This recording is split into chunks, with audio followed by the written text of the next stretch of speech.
Hello, my friends, and welcome to another very special video. I, of course, am your host, Bill Allen, and today I have a very special guest, and dare I say, a friend, and that is Michael Anthony Hunt. Mike, welcome to the show. I was looking for the special guest and friend. Yeah, there you go, buddy. You're the special guest. Oh, how nice of you. So, yeah, thank you for having me, Bill. Mike, I'll give a little background. I think most of my subscribers know that Gen Con 50 was a big deal for us, and that is actually how we met. Gen Con 50 in Indianapolis was maybe the most special Gen Con for a lot of people, but that's how we met. So I want to see if you remember. What's your recollection of our meeting, Mike? How do we meet at Gen Con 50? So our original meeting was a very awkward time for me. First of all, I had no idea who Bill was, but I got a phone call from a friend of mine who said, "Hey man, what are you doing right now?" I said, "I'm doing nothing." He said, "Would you like to come out for lunch with me and some friends?" And I said, "Of course I would. Why wouldn't I want that?" So then I showed up to the appointed place to meet with my friend, and his friends were Bill Allen and crew, and Satine Phoenix and Rudy Rutenberg, and to which I went, "I don't belong here." And then we proceeded to consume a massive amount of sushi and then get invited to a bevy of parties, to which Bill Allen and I met at a bar in one of the various hotels to get our group together before this party. To which you said, "Hey, this is Cody Lewis from Taken 20 and Dave Bryant from Nerdarchy," and I went, I don't belong here. And that was the entire rest of the weekend, was me going, I don't belong in this group of people. But here I am. You know what's funny is I think as I look back on it, we had one official capacity, which was to shoot like one panel with Satine and Rudy, and it ended up turning into like we became the go-to video guys. Yeah, you sold the rest of the weekend as let me shoot behind the scenes for you guys, and they were like, sure. Yeah, and it ended up being a great way, like you said, you know, meeting Dave, meeting Cody face to face, and then, you know, a bunch of other people. A lot of awesome parties, very memorable, and some that maybe I don't remember too well. Well, you know. But, you know, I think the other cool thing was we, that year, got to see what other creators were doing. And for me, to learn about, like, what you were doing and you know, and some of the other, at the time, they were like kind of up and coming creators. Like Cody had a channel and it was starting to take off, but it was not as huge as he is now, right? Yeah, I think he was at like 10,000 subscribers at that time. Yeah. So and you were doing your man on the scene reporter. You had like the camera and the microphone, and you were doing interviews like on the floor. Yeah. I remember that. And again, that like at the Geek and Sundry after party, they had hired some local photographer who just bailed, and we had the gear, so I was like, let's do it. And we ended up doing the meet and greet and chatting with all the celebrities, and it was cool. One thing that I will say about that Gen Con is that it kind of planted the seed for what really became my understanding about the community, and that is like there's all these people like us who are creating stuff, and we do, you know, some of the same stuff, but it's all a little different. Everybody's got their own spin, but everybody's like really supportive. And it, you know, I guess my default assumption was that it was going to be competitive, like my channel's better than yours, or our show is better than yours. And you know what? I was pleasantly surprised to find that that's not how it is, and that actually like everybody's really cool. I think that's because we bludgeon those people out of the community. Like there's a few, they'll pop up every once in a while where somebody has that mentality of, oh, if I send viewers to this person, they have to choose between me or that person. So I'm just going to hoard my viewers like I'm a dragon on a pile of gold, which is not the case. Like we have cognitive capacity, right? We can be fans of 2 things at once or 7 things at once. Right. So like the people that realize that a rising tide raises all ships are the people that thrive in this market. The people that are far more insular and only focus inwardly, they eventually die out. People forget who they are. So. Yeah, well said. And I think that kind of community support was, I think for a lot of us, you know, we were all these independent little islands floating together, ships floating together. And then, you know, we meet at Gen Con 50, and a lot of us stayed in touch and started kind of cross-promoting each other on social media. Some of us blew up, like absolutely blew up, like Cody and a few of the other guys. And just as a natural progression and like evolution, people started to collaborate. And you were kind of like in the right spot and started, you know, kind of we're getting things going. So let's segue into a little bit of the backstory on Unmade Gaming. What was it like in the very earliest days, like when you started Unmade Gaming and you started on Twitch? Like, what was your vibe then, and then how did it gradually evolve? It was bad. Well, our vibe has always been the same, right? And I need to make this some kind of tagline. So we focus on overly dramatic beer and pretzels gaming. So we can go as hardcore as the hardcore, like fully in character, full immersion. We don't break character kind of thing. Like we have deep scenes where like after the scene's over, like after the session's over, we're like, hey man, are you okay? Like we got pretty sad right there. But at the same time, I'm also gonna make a fart joke at the nearest opportunity to make one. So we waffle back and forth between this like very like dramatic style of role play, this very serious kind of thing, to like, you know, fart jokes and wiener jokes. And I think that's what draws us in, because the way I play on screen is the same way I play at home. Some people turn it on for camera, some people, you know, have their own different style, but I make the same jokes. I have the same like levity when I DM or when I play in a real life kind of setting. But that's how I started on Twitch. I saw a bunch of other people, a bunch of other content creators, and hubris got the best of me, and I said I could do that and better. I was right about the beginning part. I can do that. I was wrong about the better part. But I started watching these videos on Google. They were doing that on Google Hangouts, and it was all over the place. Like Google Hangouts would change. Whoever's talking would pop in first, and like if you coughed, the camera would rotate to you, and it was a bad viewing experience. So I decided to do it on Twitch. We had overlays, but I didn't know anything about production. If I had a Bill Allan 5 years ago, things would be so much better. I literally had a webcam, the one I'm using right now, on a tripod, cranked up to the highest level it could go, 10 feet from us, attached to my laptop that was like on a stool, attached to a Blue Yeti that was on a glass table. We're all sitting at a bad downward, terrible selfie angle. We all look way fatter than we are. We're rolling dice on a glass table. It's shattering our viewers' ears because the peaking on the mics is out of control. And every 45 minutes, the boiler in my basement would kick on, and you couldn't hear anything for like 5 solid minutes. Wow. And we just said, screw it. This is us. This is all we can do right now. Wow. And we did that for like 6 months until we started to go to this like talking head Hollywood Squares kind of format where we're all in our own separate environments. We have our cameras, we have our webcams set up, we're all in our own individual spaces, and then we kind of bring that procedure into like an OBS style or like a Streamlabs kind of style where I can do kind of a little bit more production on my end of things. So it's a little bit more workload for me, less workload for everyone else, but it looks a lot cleaner.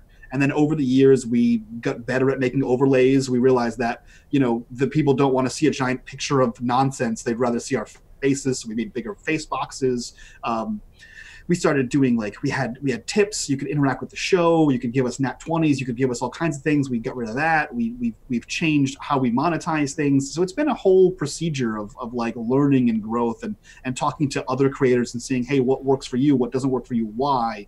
Oh, you're paying your cast. How are you paying your cast? How can I pay my cast? That kind of thing. Should we talk to sponsors? Should we not talk to sponsors? Do I open a Patreon? So it's been a lot of community world building, basically, right, where we talk to other Twitch streamers, other YouTubers, and see what's working, what's not, and then we kind of see why, and then see how we can mechanically manipulate that to fit our construct that we have here and put that out to everybody.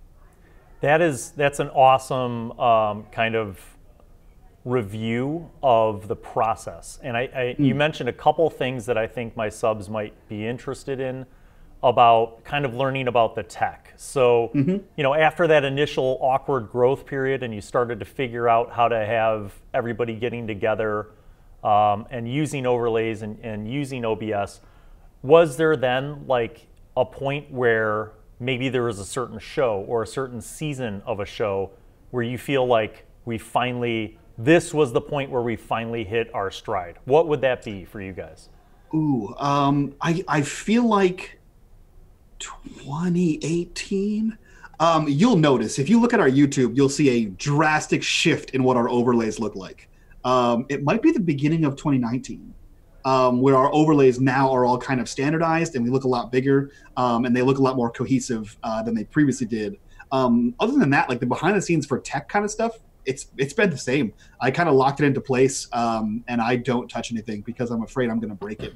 I don't add bells and whistles because I just want a role play experience. And then we take in things from the community as well, like the viewers and stuff. Like we used to have a big pop-up that would come on the screen anytime someone followed or subscribed or whatever, and then people were like, hey, that's super distracting. And I was like, you're right. So I made it very tiny. And it used to play sounds, and people were like, we can't hear you talking over that sound. And I was like, you're right. So I muted that sound.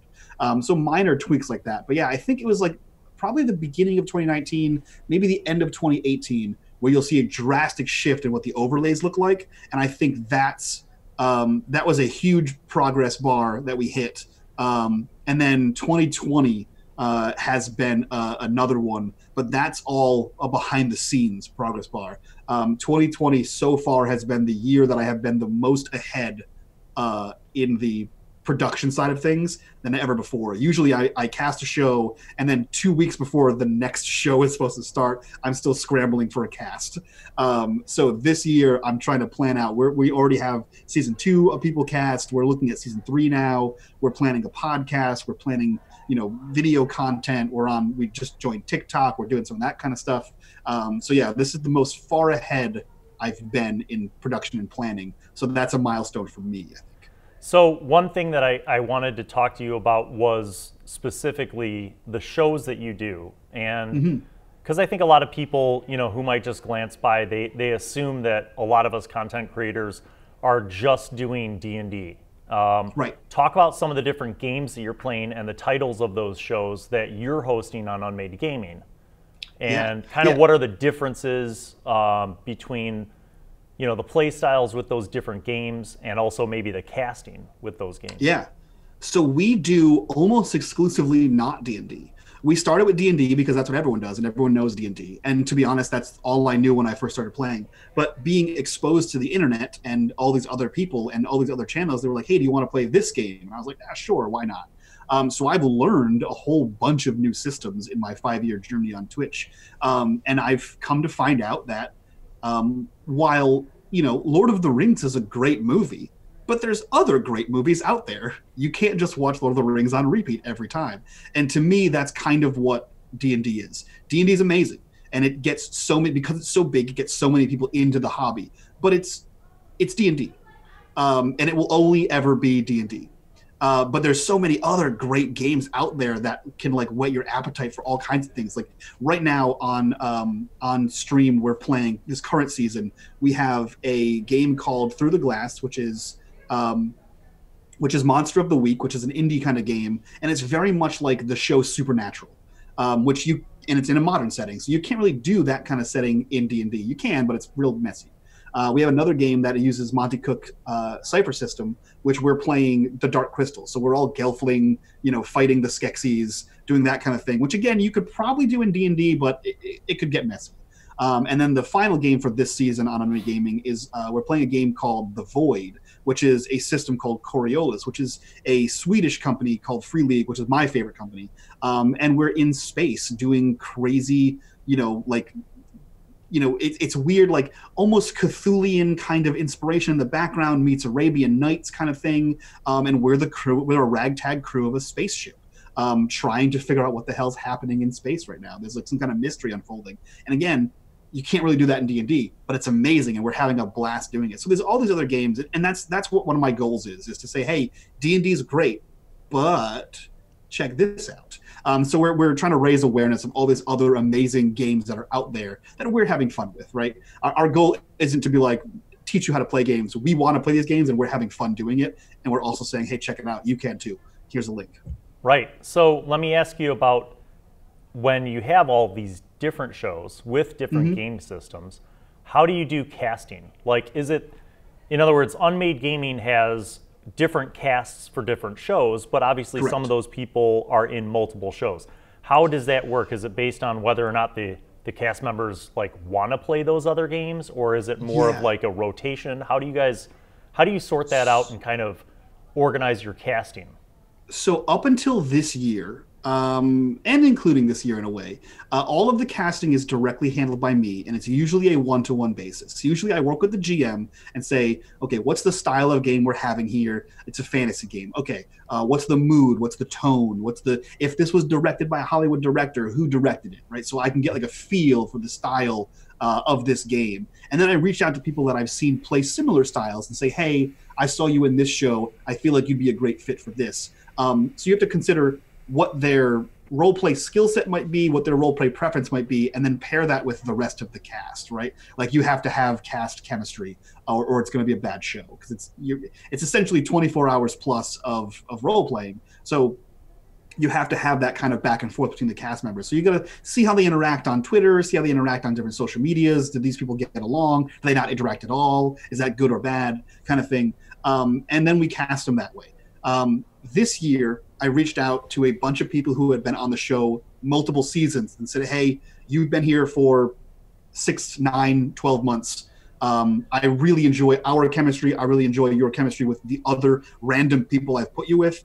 I feel like you can mold to any cast. Do you want to be quote unquote permanent cast on the show? So this year we've launched a permanent cast. We have, I think, 8 people outside of myself that are permanent members of the cast. And then we just sort of get other people to fill the remaining slots. And in the future, I have friends that have been casting directors. And my goal is, once we turn profit, is to hire them as casting directors, because casting is my least favorite thing to do.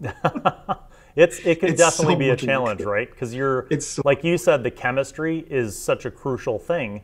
And I think people who know film and know movies understand that casting directors have to consider the chemistry especially when they're casting the leads, right? Or if there's any romance or whatever, or bromance.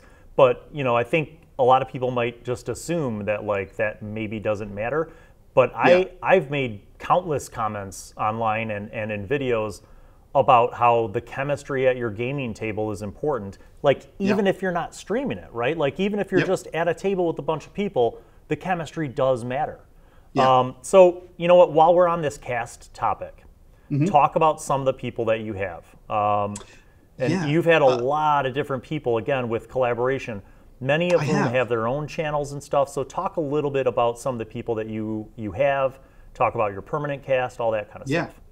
Yeah, so I am fortunate enough to be in a position where I've been doing this for long enough that I start to know people, and the majority of the people I know are other content creators. So we have, I think everyone on my permanent cast list is some kind of content creator in their own right. And I'm pretty sure that everyone who's even not on the permanent cast list is a creator of some kind. So like, for example, right now on the permanent cast list, we have a buddy of mine named Johnny, who is the GM actually for the podcast that we're putting out. He's actually our quote unquote GM in residence. He's been a GM on the channel for, I want to say 3.5 years nonstop. Every season we have, he's a GM for that show. And he just keeps coming up with crazy ass ideas to put out there. And we just keep saying, yes, man, you do whatever. He like takes show references. He did a show about, he's doing our Dark Crystal one. He did one about, there's a video game where you play like a futuristic Native American fighting robot dinosaurs, which I can't think about that, but he converted that video game into a tabletop game. And we played the hell out of that. That was super fun. So he's a great guy, but you can only find him pretty much here on our channel. As for everyone else, we have people like Little Red Dot. She is a content creator in her own right. She has her own channel, her own Patreon, her own thing that she does on her channel. She's a GM for us over here. Actually, I'll be on her channel this year, coming up over there. We have Nomadic. He's actually a player. He's one of our cast members. He's going to be a GM this year. He's going to be running some Expanse, and he's the editor for our new podcast coming out. So he's a gnome of many hats. He's actually the social media guy for Cobalt Press as well. But but yeah, we have a lot of people that do all kinds of stuff. We try to get as many content creators. We have a lot of people that kind of come over from the Twitch RP sphere, which is where they kind of take games like Grand Theft Auto or Atlas or these games where you kind of build characters like Ark Survival and stuff like that, and they build these custom characters and then they role play. Like they build a society and they're private servers and they actually make characters and role play through the video game, which is kind of cool. So we have a lot of crossover with that section of Twitch because obviously role playing is role playing is role playing. And you can kind of jump from like tabletop to video game role playing to whatever kind of role playing you have in mind. So yeah, we get a lot of people that switch between those. We have McLoken. He was a partnered Twitch streamer, made a jump to Mixer for a little bit, had his own tabletop channel for a little bit, was part of Table Story, which is a pretty big Twitch tabletop group. Did some Twitch RP. He was a cast member for I think like a year on our channel, and it's now on our main podcast as well. So yeah, we kind of pick and choose from all over the place. If you show a great like aptitude for RP, and you can really get into character and have fun. That's the thing, is like we're not out here to make a show for the audience, as weird as that might sound.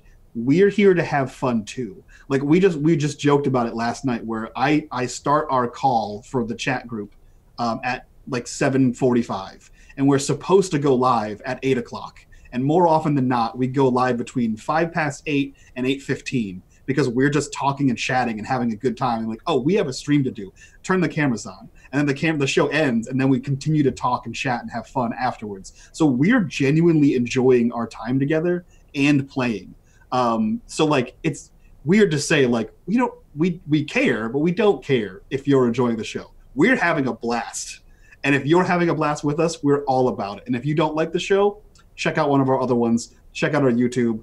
Go find one you do like, or ask us, and we'll recommend you to a different channel that might be more of the content that you like. That's awesome, and it harkens back to what we were talking about earlier about kind of like supporting each other. Yeah. And the fact that you have crossover stuff where you're hosting stuff on UnMadeGaming and it's other creators, and then you're maybe appearing on some of their shows or on their channel content. That's really cool. And it is simply incredible. For my subs, if you don't know the volume that Michael has, UnMadeGaming, like there are a ridiculous number of playlists of shows. I think we have like 350 videos. Yeah, it's actual play. That's a lot of content, man. That's a lot of programming. That's like a network. Yeah. So one of the things though that you also kind of started doing early on, and not just on a fluke, but like it became a very regular thing, is hosting Extra Life streams. Talk a little bit about that. Like, how did you get into that, number one? When did you get into it? And what has that process been like, and how has it evolved? That's actually taken the weirdest evolutionary turn. So we just started. I did various charity work like in my personal life, like in real life, and it's always rewarding. It's always like you leave with a warm and fuzzy feeling. But I was like, you know what? I've always been of the mind where if I am full of enough like charisma, bravado, insanity to get up on a soapbox and do what I do, and people are like cool and they hang out and watch, I should use this platform for something positive as well, which is like partly it's raising up the community, partly it's showcasing other talent, but also if I can take my platform and use it to raise money for good causes, I'm going to do that. So we started in 2015, and we did like a couple of live streams where we put on a show and we took donations, and 100% of the proceeds went to Extra Life. And then we got a good turnout and people seemed to enjoy it. So we started making that a regular occurrence. And for 2017 and 2018, every month we did a 12-hour long charity marathon. Good God, dude. That's 12 hours is an epic quantity of straight up, I mean, nonstop, no, that's... So what it breaks down to is it was 4 3-hour one-shots. So in 2017, 2017 and 2018, I was in every single show as a player. So I played all 12 hours and ran production. for 2 years straight. And then we'd have different GMs come in. We'd have the rest of the players rotate in and out. And then in 2019, someone shook me and said, "You're going to die. Stop doing this." And I said, okay. So 2019, I stepped back and I mostly did production, and I played in at least one show in the 12-hour block as opposed to all 12 hours. Wow. And so that was kind of the evolution of that. And we started building like a team for that. And every year we consecutively raised several $1,000s. I think 2018 was the most. Our team raised $10,000. Last year we raised like $7,000. And unfortunately, sadly enough, this year there's too many things that I'm currently doing that I don't have the money to pay someone else to help me or the time to do it myself. So this was actually a great deal of hardship on my part. I had to like reach out to other content creators and be like, I feel so bad. I don't know what to do. I had like a little bit of a break for it. But this year I'm actually stepping back a little bit from the Extra Life live streams. We're going to try to get one out quarterly. But because it's essentially a one-man show, I do all the production myself. I edit the videos for YouTube. I edit the audio for the Patreon podcasts. The first time I'm not doing something is this podcast that we're putting out. I'm actually paying an editor to edit for me because it's too complex. I don't know, and the quality of me doing it will make it bad. So I want it to be like fresh out of the gate, well done. So with all the stuff I'm doing, besides working a full-time job, I don't have the time to do all the hours of casting for the 12-hour streams every month. So we're going to try to get one out quarterly. And we're going to step back a little bit until we can hopefully raise funds and I can get someone to be our full-time event coordinator for the charity stuff and help me do all the casting and stuff. Because the casting, apart from being a 12-hour production stream, which takes up my entire Saturday, the casting also takes hours during the previous few weeks to do on top of all the other things I'm doing. So with all this new stuff that's coming out this year, it got overwhelming. And I had this crisis of like, okay, I have to stop doing a charitable thing because I need to sleep and eat and exist. And I feel selfish because of that, because I'm like, oh, I'm stopping charitable giving for personal reasons. And all my friends were like, you can't drink from an empty cup, dude. Yeah. If you don't have the ability to do this, you can't do it or you're going to burn yourself out. And I was like, I know you're right, but I still feel real bad about it. They're like, that's fine. Just get over yourself and put the show on hold, and we'll do them, bi-yearly or quarterly or twice a year or whatever you can do. And I was like, all right, you're ultimately correct. So that's been the evolution. We actually started a Extra Life guild in my state, which didn't have one previously. We've done events locally, that kind of thing. So I've gotten engaged with the rest of the community locally here, and I've been able to like give them tips on how to set up their stream better, how to run a marathon kind of thing. So while I'm not doing the production on my end as much, I'm still reaching out to my local community, be like, here's how you can help. Let's go to a local convention. I'll stand at the booth for 4 hours today, that kind of thing. So I'm still doing my best to get out there and help. But that's really what it comes down to. If you have a platform, you should use it for good, I think. Do something. Showcase something. Yeah, I would definitely agree. I'm a little newer to it. I got invited to participate in one up in Lake Geneva, and it was a mutual acquaintance of ours, John, who has been like longtime Extra Life active person, and his dream was to host an Extra Life gaming session in the Gygax house in Lake Geneva. Yeah. His crazy dream actually happened, and we were able to do it, and it was fantastic, and so much support, and Alex Gygax was there, and so it was, I will say, like, having never done that kind of thing before, it was a lot of fun, but I totally get what you're saying about it being like exhausting. The amount of work just before the big day was enormous. Like, the amount of planning and emailing and phone calls and coordinating and backup plans and equipment, everything. It was a massive, massive undertaking. So I get what you're saying. But like you also said, it was very worthwhile, very meaningful, and it made me happy that I could share, that opportunity with John and everybody else that was involved. And we were able to pull together, like Fenway Jones, the team DM, came, she and her dad drove there. Larry Hamilton, Follow Me and Die, like a few of the other, creators were there. But, on that topic, while we're talking about, doing good things and using the platform for good, you've collaborated with a bunch of different content creators, and every once in a while there are conventions where people meet up. When you meet up with people at conventions, or even not other creators but just other fans, are you ever like looking to develop more collaborations, or do you feel like at this point with your channel you're kind of at a good place and you've got your cast, you've got your systems in place? Like, what do you foresee in terms of where you're at now, if you have any other collaborations or growth? Like, what would that be like? Sure, yeah. I think yes is the answer, right? For both questions. Yes, I'm constantly looking for ways to collab with other people, right? I'm constantly looking to spread the influence, to uplift other people, to the rising tides and all that kind of thing. But I had to temper that with the fact that I have only a limited amount of time.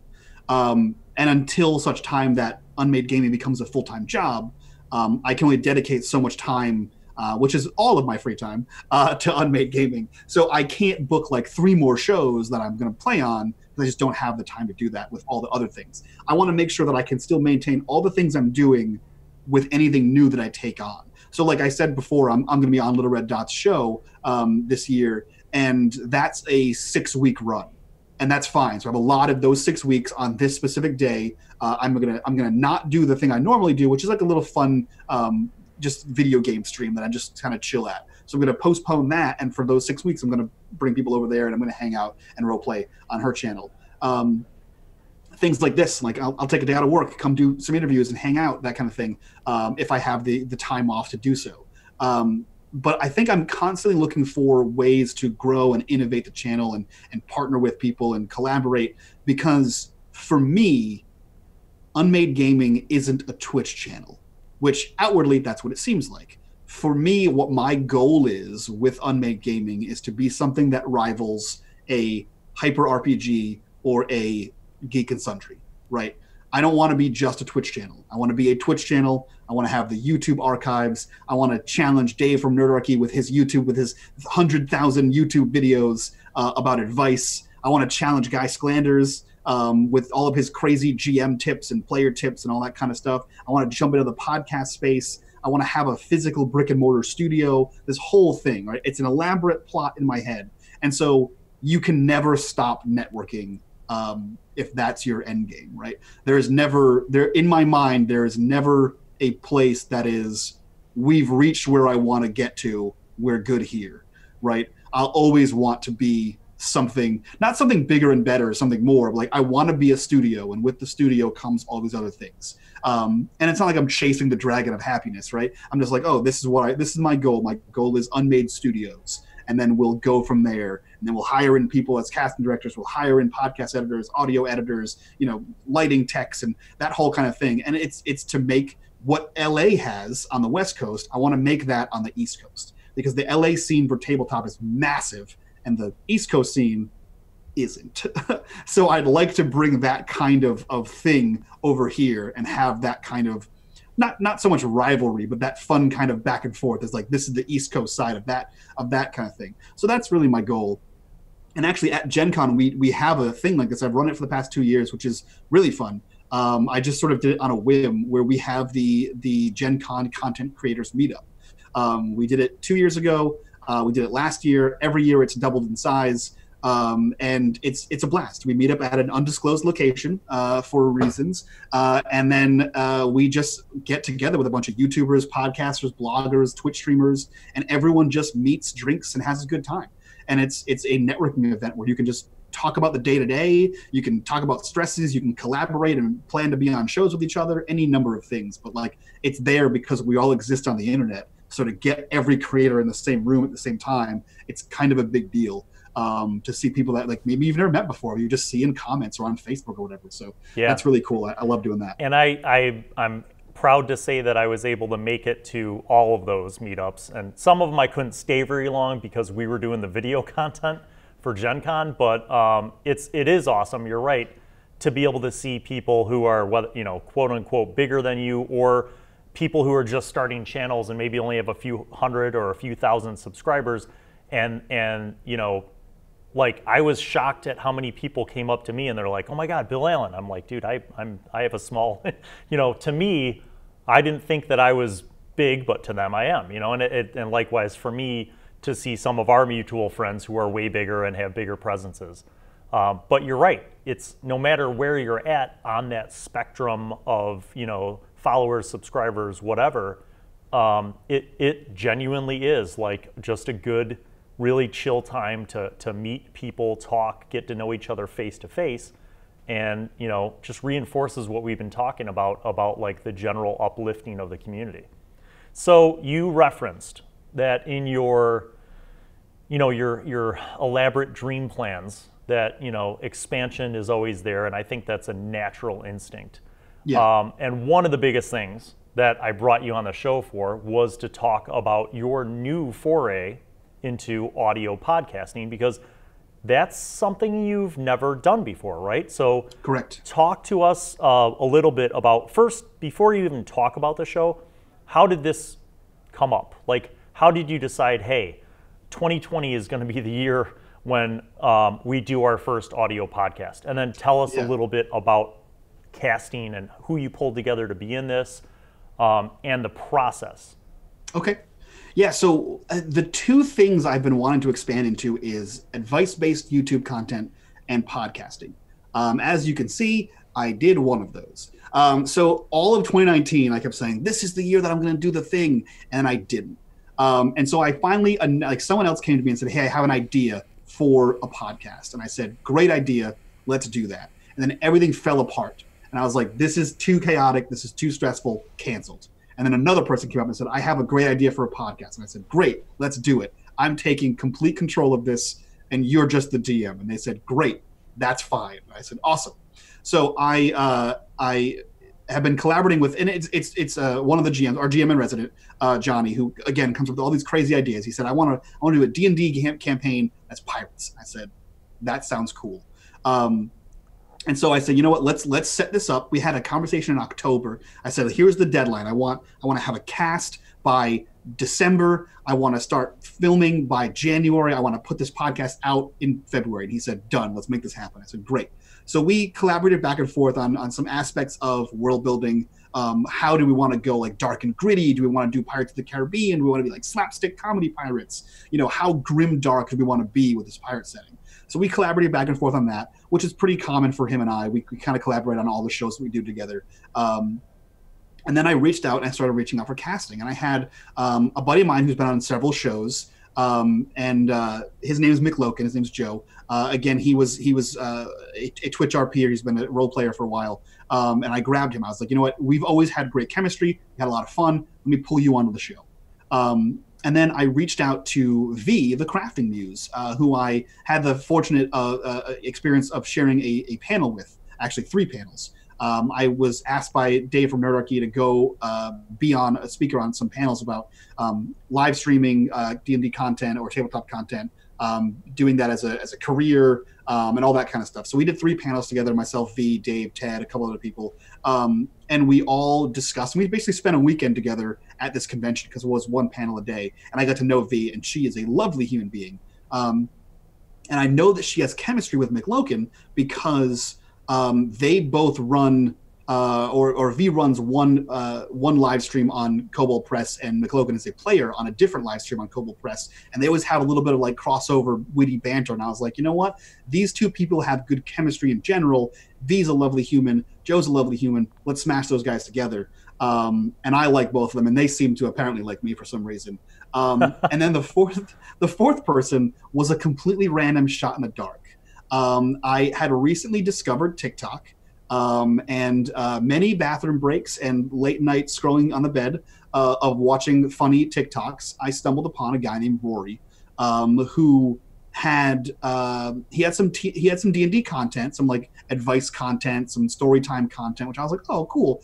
I'm glad to see D&D content popping up on TikTok. And then he had some like role play content kind of thing where he had made a persona of a Slytherin professor, complete with like amazing Scottish accent.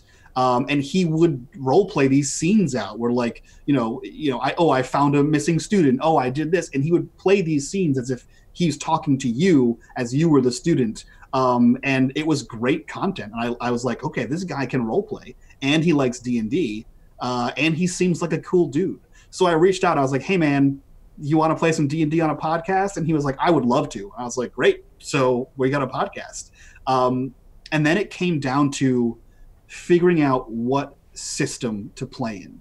So the behind the scenes is with a lot of tabletop production, we do it as a labor of love. We don't get paid for much of this content. In fact, for myself, 100% of the proceeds that Unmade Gaming takes in goes back to Unmade Gaming. It either goes to pay cast members, it goes to buy art, it goes to buy my plane ticket to Gen Con. That's probably the most selfish thing I take, is like it pays for my Gen Con trip. But everything else goes right back into the channel. It pays for overhead, it pays for my Photoshop skills, that kind of thing, my subscription rather. And I wanted to launch a podcast and pay these people to be on the podcast. So now we went down to like, okay, so sponsorship is the route. I can't afford to pay these people what I want to pay them out of my own pocket. Let's talk about sponsors. And so we were like, okay, there's several different companies that do pirate stuff, which is what we landed on. So let's reach out to these people. Or there's people that have like a really unique spin on D&D, because I don't want to give you the generic Lord of the Rings D&D on a boat, right? So we settled on, no, we didn't settle on, we debated on and decided to reach out to the Deck of Many, the guys that do Humblewood. We've seen the Deck of Many content, we've seen Humblewood, and Humblewood is it's a refreshing spin on some D&D content. It's kind of like Redguard meets D&D, right? Where you're all bird folk, or a raccoon, or a deer, or a fox, but you're very anthropomorphized, and it's well done, and the world is well crafted, and everything seems like it fits. It's not like juxtaposed, where it's like they just took animal people and threw them at Faerun.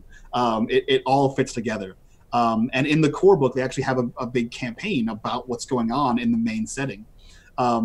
So we reached out to them. We had a bit of a collaboration back and forth between them, and they're actually going to be sponsoring the show.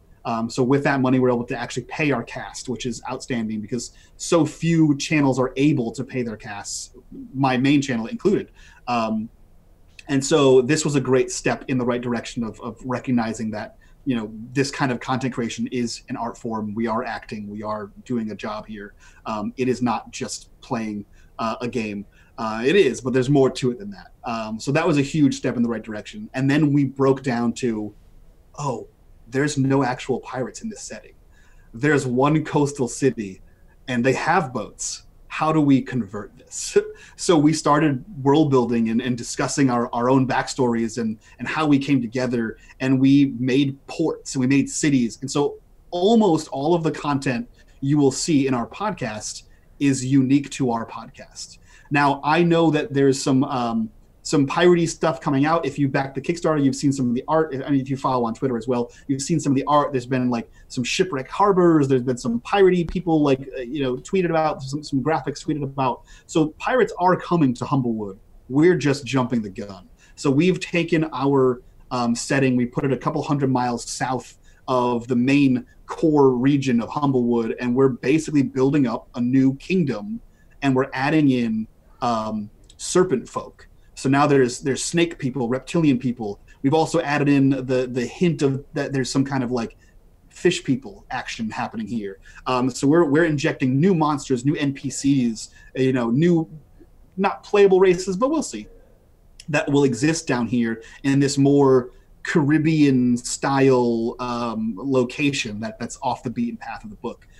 So yeah, we're really digging the world building on the production side of things. We're really enjoying how this is all coming together as one kind of thing. So it's been it's been a pretty long procedure to get where we are, ready to rock and roll with this game. That sounds awesome, man. Now, when you're talking about the world building, is that like, who all is familiar enough with Humblewood? Was it like the whole cast, or was it mostly like you and Johnny? Like, what was the process with that, and how much collaboration was there with world building with the cast? So much collaboration. So each one of us kind of took our own backstory and implemented things. Like, so Rory is playing the race of people are called Mapok, and they are like raccoon based, but in the book it tells you you don't have to play a raccoon, you can play like a weasel, you can play a ferret kind of thing. So he wanted to play a skunk, which fits into that kind of weasel category, but he then made like a race of skunk people. He made up a new racial ability for them, and he made a whole culture which is vaguely Eastern / Japanese inspiration, clan based kind of thing, and he wrote like this whole big thing about it. McLogan Joe, he's a gladiator, and he made this whole backstory about like fighting pits in the new region that we're in. V is she's a pirate, and she had lived on a ship her whole life, so she made up a lot of backstory about that kind of thing. And then Johnny and I are collaborating on like the cities, the towns, the regions, that kind of like the lore. Like lore is my specialty. While we're feeding this information to Joe, and Joe is making regional maps of the area that we're building together. So the cast is collaborating completely. Like we are all tuned in to our own thing. We have Google Drives going all over the place. So yeah, we're getting into this. I think Rory's backstory is 5 pages, not to include like clan-based politics, and that's in a region we're not even going to. So wow. Like we've all like jumped on the world building bandwagon. So yeah, it's been really cool. It's been a really great process from that kind of thing. So you guys established this setup. You've got the sponsorship. You know that you've done a little bit of world building. You've got your characters created. Yeah. And then at that point, is it basically, once everything's created, Johnny as the GM, right? Yep. Is he mapped out this campaign to be a certain length for the purposes of the podcast? Because talk a little bit about that, because this is different in a sense from some of your other shows. It's not as free form, because you do have a specific structure and a specific number of episodes for the podcast for this first series, right? Talk a little bit about that, and like how many do you intend to do? And then what's the tech side of it? So talk about the creative side first, and then the tech side. How's everybody putting this together? And is it recorded live or edited? Talk about that. Sure. So fortunately, we also have timelines on our normal content, so it's not something that Johnny is unfamiliar with. Our normal campaigns on Twitch are 12 weeks, period. They might be less than 12 weeks, but they never extend beyond 12 weeks unless we renew you for a second season of 12 more weeks. So he's very much used to fitting that in a deadline. And when you're planning a campaign like that, obviously you can't plan out every single episode. For this campaign, it's going to be about 48 episodes. We're going to be recording once a month and producing 4 episodes a month for the course of 2020 and a little bit into 2021. But so he has a deadline of where we have 48 episodes to tell a story. So there has to be some kind of improv, because we're not always going to go exactly where he's going to want us to go. We're not on rails here. But I'm sure he has some kind of ending. I know that right now, from what our behind the scenes talks is we're setting up to have several plot threads, and then whichever one we start tugging on, he kind of knows what avenue to take us down and give us more and more of that content. So I think right now he has a spider web of content that we're just going to figure out where we want to go, and then he's going to start diving down that path with us, which is really cool. So yeah, we're doing, like I said, we're recording once or twice a month for about 4 episodes in a recording session. So it's a long day. It's about a 6-hour recording day for us. That includes bathroom breaks, conversations, snacks, that kind of thing. We're recording at a minimum 4 episodes a recording session. which is going to be great. And we're for the behind the scenes kind of thing for the production side, because I know you guys have a lot of people that are interested in the production side for Bill Allen World here. But we are doing individual recordings, which is the first time we're doing anything like this. So for me, when I normally record, I hit the record button, I record everybody, I take all the audios, it's a one track line, and I just hit play. And I just send that out to the editor, which is me, and I edit it and I put it on YouTube. This time we're all recording separately. So like my recording is my voice only. Johnny's is his voice only. So everyone has their own inline voice. That's it. And we're compiling all that together. We're giving it to our editor because the sponsorship is enough so that we can actually hire an editor, which I'm ecstatic about because that is too much work. It's too much work and it's too complicated and I don't understand audio. So that's just miles above my head. So yeah, we're going to send it to our tech nomadic Joey. He's going to kind of put everything together. He's going to sync everything together. He's going to inlay some audio tracks in there, some musical things, and he's already going over the top with it. I asked him. We recorded. We're starting out with the game with 4 one-shots, so it's going to be an individual character introduction. So like my first story is just me coming to where the group meets, right? So it's like a how you met in a tavern kind of thing, but my first story is my journey to the tavern, so to speak. So everyone's getting one of those episodes. And we asked, hey man, everyone seems to want to do physical dice rolls. And now normally we use like a Roll20 or like a Fantasy Grounds kind of thing. And I know that rolling dice on a wooden table can peak your mic. So I'm like, you're our audio editor, what do you want to do about this? Because I can just tell everyone no. And he's like, no, let's roll dice. And I was like, okay. But he goes, but just give me a brief pause before you roll the dice and a brief pause after you roll the dice. I said, okay, that's a weird thing. Why? He said, because what I'll do is I'm going to go into the program, I'm going to cut out your dice rolling noise, and I'm going to insert recorded dice rolls that I'm going to record. And I was like, that is so over the top.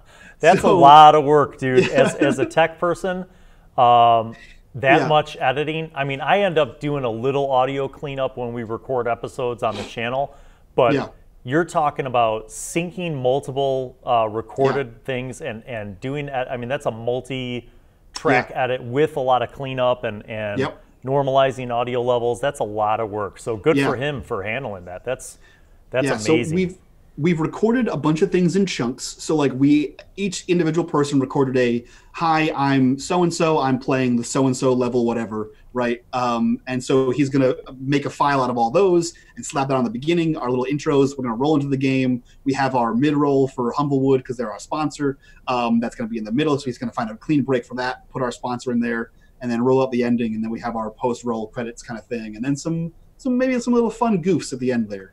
But yeah, so once we record all these things, we get it into the drive. I organize the drive for him and then say, hey man, here you go. Let me know how I can help make this as easy as possible for you. So like he gave us a full like audio breakdown of how he wants our setup set up. So he basically configured all of our audio setups on the software side and said, go take this, run with it, my child.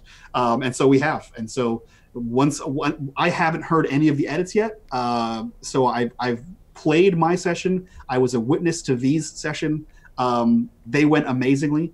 I'm very upset because another session is tonight during my stream that I can't hear also, so I have to wait to hear this intro. Another one is Saturday when I have military duty. I can't hear that one either. So the last 2 people that are doing their one-shots, I don't get to hear them until they're edited by our editor, and I'm dying about it. So it's going to be really cool. The entire cast is super excited for it.